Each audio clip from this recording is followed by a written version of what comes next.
Good morning, students, and welcome to online class of St. Michael's Academy.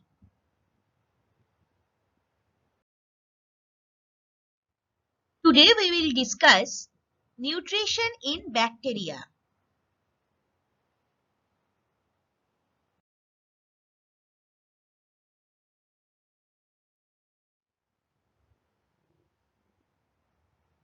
Types of nutrition in bacteria. Types of nutrition in bacteria may be divided into two main groups, that is, autotrophic and heterotrophic nutrition. Autotrophic nutrition, subdivision of these are chemotrophic nutrition and photoautotrophic nutrition. So chemoautotrophic and photoautotrophic or chemotrophic or phototrophic nutrition.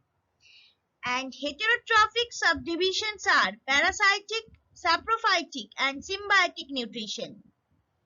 So autotrophs are able to synthesize their own organic food from inorganic substances. They can use carbon dioxide as a sole carbon source, that is carbon fixation. That is called, actually this process is called carbon fixation.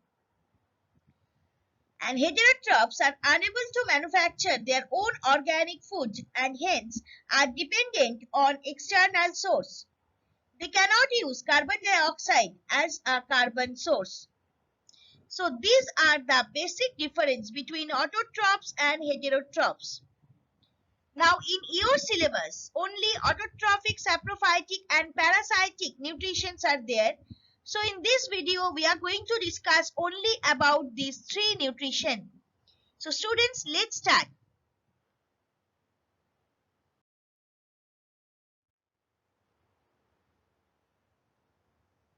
Autotrophic bacteria make their own food by using inorganic compounds or sunlight as a source of energy.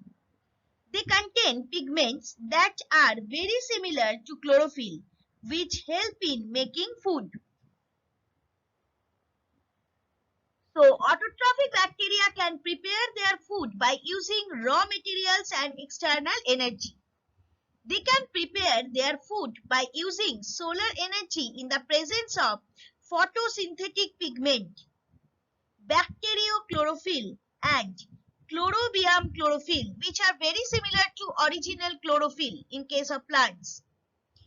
Heterotrophic bacteria obtain their food or nutrition from an outside source. Here are some examples of autotrophic bacteria. Cyanobacteria and chemotrophic autotrophs, E. coli bacteria, and this is photoautotrophic bacteria, that is cyanobacteria. Because plastids structure is there within their body actually. Plastic-like structure we can found within their body in case of cyanobacteria. That's why they are called photoautotrophic bacteria. And E. coli bacteria or Escherichia coli bacteria are called chemoautotrophic bacteria.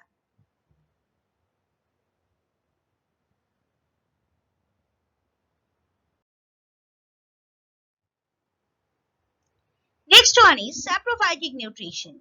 So saprophytic nutrition, before discussing saprophytic nutrition, we are discussing saprophytic bacteria. These bacteria derive nutrition from dead and decaying organic material. They release digestive enzymes into the organic matter on which they grow and break down the complex organic nutrients into simpler molecules, which are then absorbed by the bacterial cell.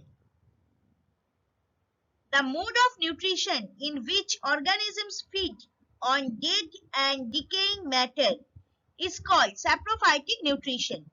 In saprophytic mode of nutrition, the vital nutrients required for their body are collected from dead and decaying matter. The other organisms which are saprophytic is rhizopus, you can say, yeast and mushroom. Saprotrophic or saprophytic, both are similar.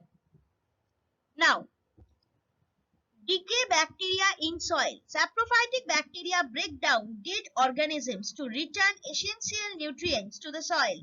This is the process. That's why double arrow has been given. It's coming and it's going again. So it always maintains a cycle.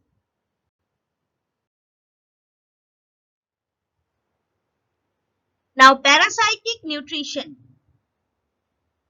Parasitic nutrition, before starting this, I am discussing about parasitic bacteria. Parasitic bacteria live on or inside the body of other organisms called host and obtain nutrition from them. Such bacteria often cause harm to the body of the host. Parasitic bacteria cause diseases in animals and plants. So parasitic nutrition is a mode of heterotrophic nutrition where an organism lives on the body, surface or inside the body of another type of organism. The parasite obtains nutrition directly from the body of the host. The parasites derive their nourishment from their host. There are some examples of parasitic bacteria. Parasitic bacteria are usually disease-causing or pathogenic bacteria. First one is stomach ulcers. Disease name is stomach ulcer. Helicobacter pylori. This bacteria, parasitic bacteria, is responsible for this disease. This is a scientific name. This is genus and this is species. They have written in italic form, so they have not mentioned the underline, not done the underline rather. Next is Clostridium botulinum. These are the bacteria. Botulism. These are responsible for the disease botulism. Next bacteria is Streptococcus pneumoniae. Please see the spelling properly. These are the bacteria. They are responsible for pneumonia and bacterial meningitis.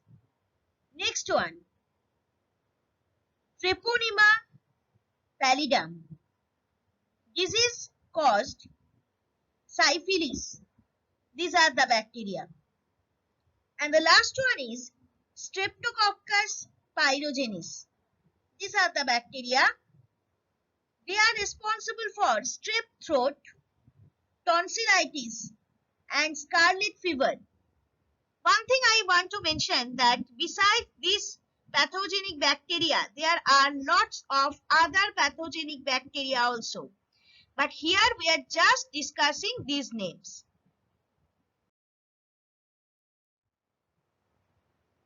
For subject-related doubts or queries, please email me at sudeshna1.sma@outlook.com. We also welcome your responses by way of your views and feedback on the PPTs or videos at feedback.stmichaelsacademy@gmail.com. Thank you, students. Hope you have understood these slides and have a nice day.